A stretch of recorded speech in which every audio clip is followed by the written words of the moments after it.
Tossing Grenades at Windmills podcast. The first show I did in high school was Oklahoma in ninth grade, and I made my costume for Oklahoma, a little square dance dress and everything, and I just loved costuming. I always did. But I also made tons of clothes for myself. All the pictures, when you look at me as I'm a kid, most of them I look, I'm a little kid with bags under my eyes, but I smiled, in a lot of ways. I was just happy to be at school and away from my parents. When you see my pictures in 7th and 8th grade, I look miserable because I look like a miniature version of my mother, instead of like a kid, The other girls looked like girls for their age. They dressed in the contemporary styles, but not me. I was dressing like, the styles of that my mother was wearing. So, I just, it just always made me, I always felt like I was on the fringes. So, but I did my first show when I was 13 in the 8th grade. It was a musical called The White Gypsy. And I met my friend John McConnell that year, and he was a friend we were friends all through high school. Later when, I didn't go to the reunion when we were all 40, the kids that I went to high school with, but I got the book, and all my friends had died, and John McConnell was one of my friends that they just had his name and big black letters next to his name, deceased, which was really upsetting. So I suspect he might have died in Vietnam, he might have died of AIDS, I don't know. But anyway, back to 8th grade. In some ways it was really cool. I mean, it was different than junior high because it was like high school in that you had lockers and you went to different classes and had different teachers for different subjects and stuff, and I liked all that stuff.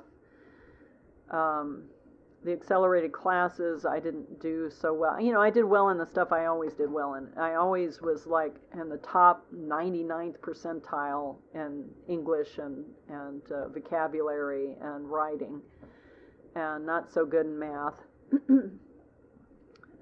Because my father always just made that hell. And then I realized years later I actually am pretty good at math, and I just need to brush up those skills again because I'm actually faster at figuring things in my head than Skip is. I always thought of him as a lot smarter and all that stuff than I am, but he's like, I can't figure that out as fast as you do. It's like I do, just basic adding, subtraction, percentages, multiplication, all that stuff, and I'm very fast at that. But I always thought I was really bad at math. Apparently I'm not as bad as I thought I was. But yeah, we had algebra in 8th grade, which was, I think we took algebra 1 and 2 in 8th grade, and I got C's in that. My freshman year in high school, I actually did fine in algebra 1 and then took algebra 2 in summer school so that I would have a study hall the next year, have class free for that, and I aced that. It was just logical, so I was fine at it, but when you have a parent telling you you're stupid and you can't do anything, you tend to believe it. So it's just funny, I had this disconnect between what I was actually, the actual, when I did things, that I was much more capable than I let myself believe, and then you have the father at home who's always telling you you're stupid and can't do anything right. And yet he was telling my mother that I was a genius. My mother, he told me that, or she told me that when I was in elementary school, she was trying to coach me in something. I don't remember what it was, probably math. And she said, I don't think Jody is as bright as we think she is. And my father got really upset, because he was convinced I was a genius. But he never let me think that. He never told me that. I didn't find that out until years later, when I was in my 30s, after he died, actually. I didn't realize he thought all this stuff, and it's like, gee, I wish he'd told me that. I needed to hear that. So I think it was an excuse. I think he just, part of it was because when he was drunk, he was abusive. And when he was sober, I don't know why he didn't do it when he was sober. He just never believed in praising me anything. The highest praise I ever got from him, he was really happy when I was married. He was, he thought, now Jody will be okay.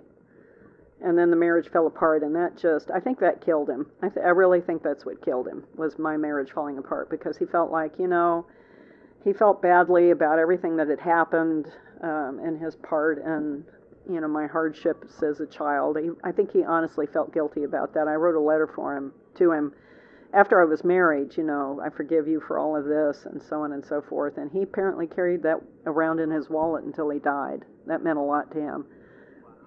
Yeah. Wow. Yeah. I've never heard that before. He That's did. amazing. He felt badly for everything.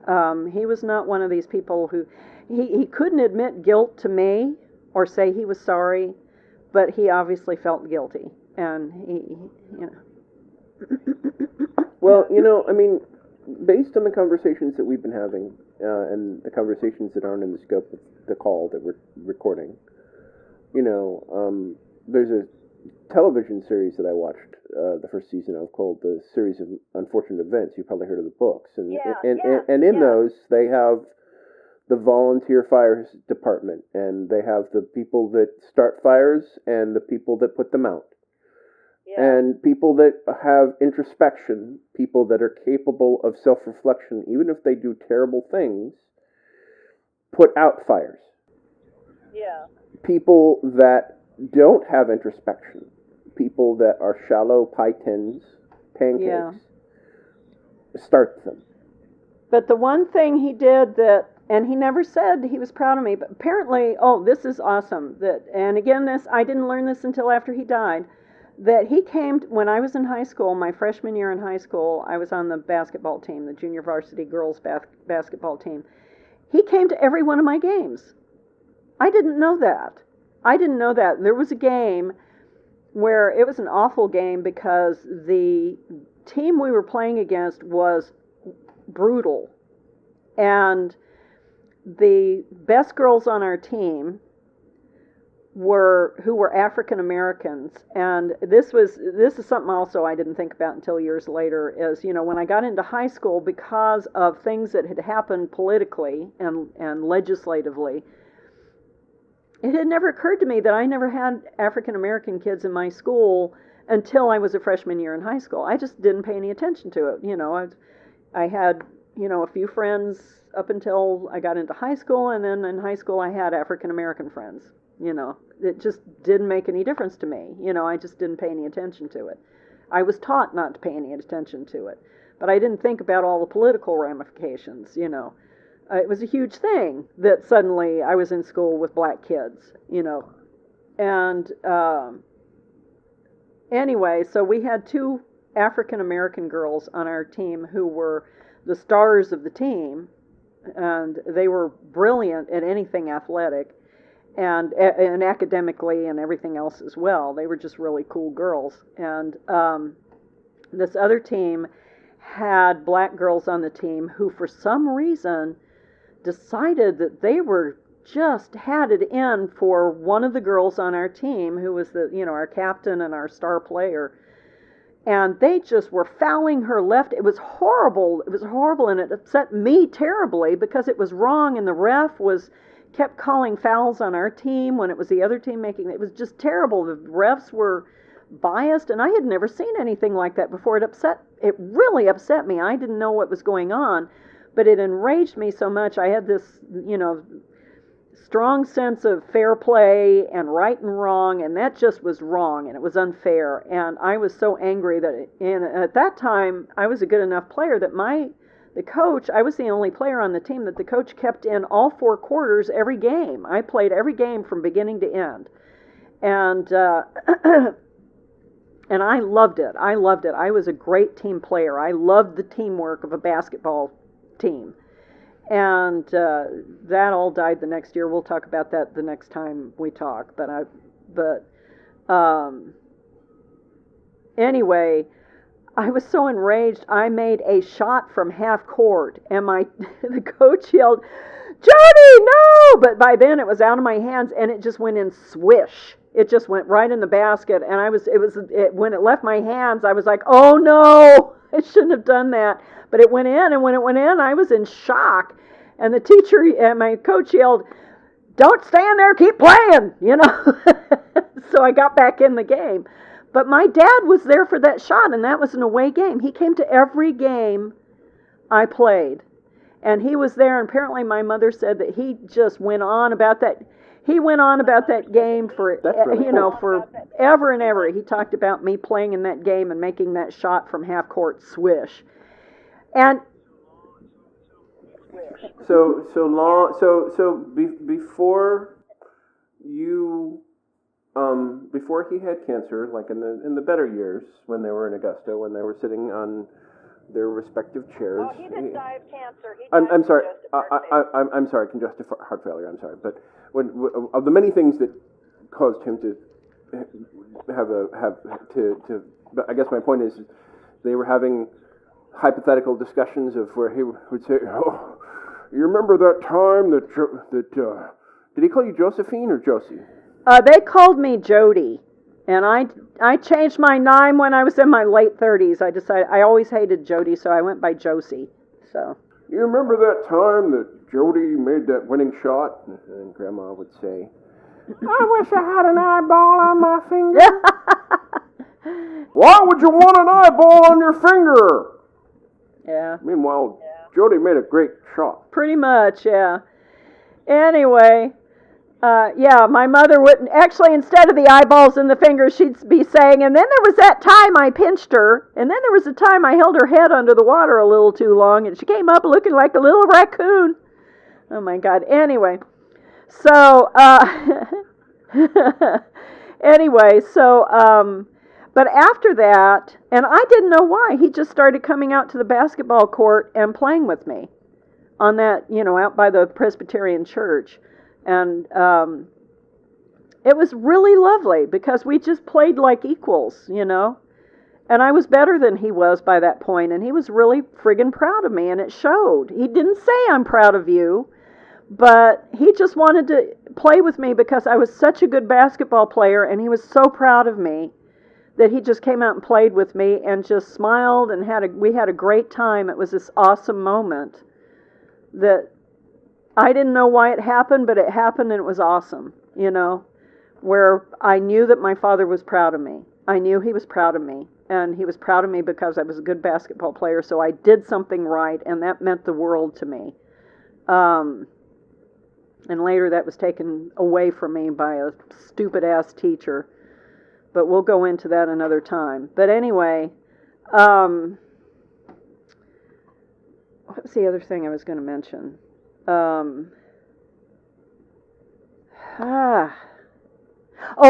Presbyterian Church. That particular church was a symbol of solace for me because about the time I was 11 or 12, we had these moments when my father would be drunk and he'd be keeping me up all night and he'd be droning away at me about how stupid and blah-de-blah and don't you dare go to sleep and all this stuff. And his butt would leave the couch, and I knew he was going to hurt me. And I reached a point where I suddenly realized I could outrun my father. I don't know if I could have outrun him when he was sober, but I could outrun him when he was drunk. So his butt would leave the couch, and I'd shoot out the door and run over to the Presbyterian church, and it was a 2-story church, and the main entrance to the church it was stairs, but under the stairs was an archway that led to the lower entrance to the church. And I would go hide under there, and I'd just go hide under there and go to sleep, and my mother finally asked me, because I'd disappear and I'd, go to sleep out there. And then, when I'd wake up in the morning, I'd come back. And my mother finally asked, "Where do you go when you run out like that?" And so after that, I told her, and after that, after he'd pass out on the couch drunk, she'd come out and find me and tell me it was okay to come back in. But this was also the period of time when I would sneak out in the middle of the night. why not? I was already outside in the dangerous world in the middle of the night, and I loved night because, again, being outside in the middle of the night was awesome. So I always had a dark side to myself, I guess, because of all this stuff. But I'd sneak out and go to the cemetery. There was a cemetery there, National Gardens Baptist Church, that my mother would take me to that church when I was little. Those pictures of me with, the little hat and the white gloves and the little everything for Easter. Again, dressing me up like, yeah, whatever. Anyway, she took me to National Gardens Baptist Church, and sometimes we'd be diligent about going, and most of the time we weren't. Sometimes we'd go just for Easter and Christmas.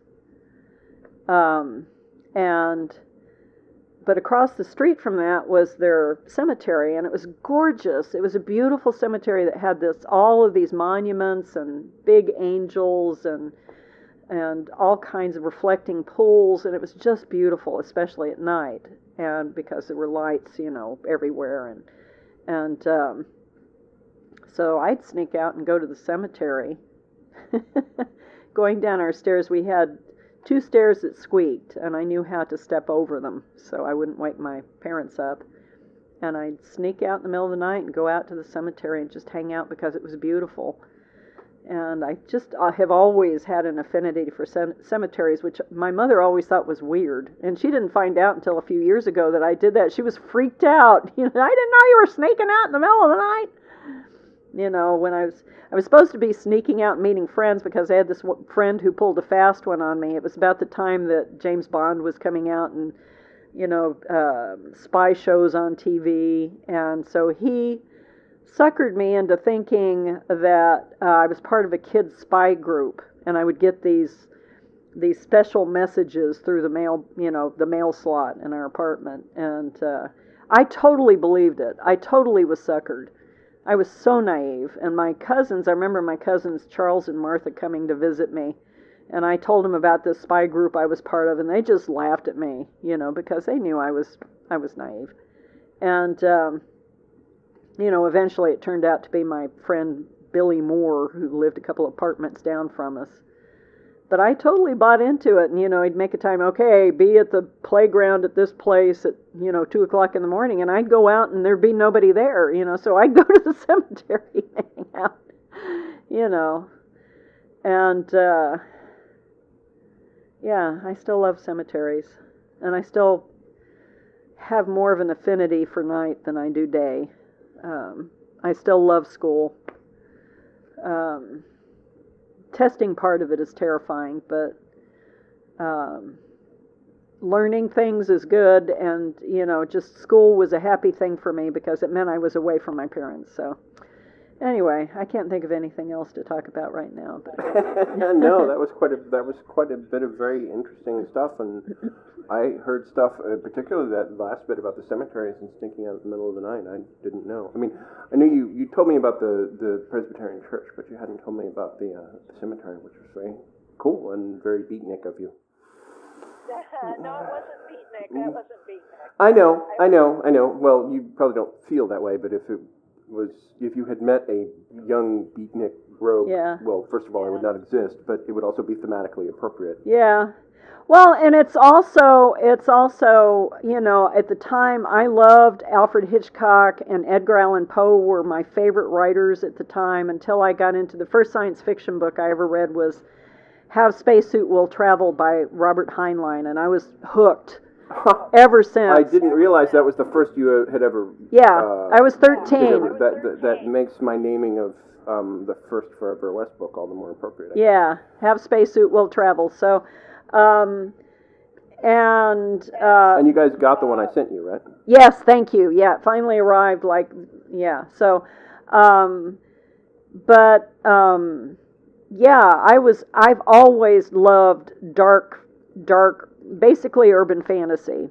Edgar Allan Poe and dark things like that, and anything with cemeteries. I still love to play games with dark cemeteries and demons and things like that. I've always had an affinity for that stuff because it just spoke to the part of my soul that was, I don't know what it is about, being through abuse and stuff and you like this dark stuff because it somehow feeds the part of your soul that's hurting. It nurtures that part of your whole soul.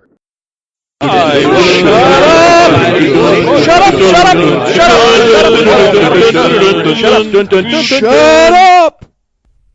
Copyright 2017 Red Anvil Amalgamated LLC. For more of this and other worlds, visit redanvilcreative.com. To fight the forces of evil!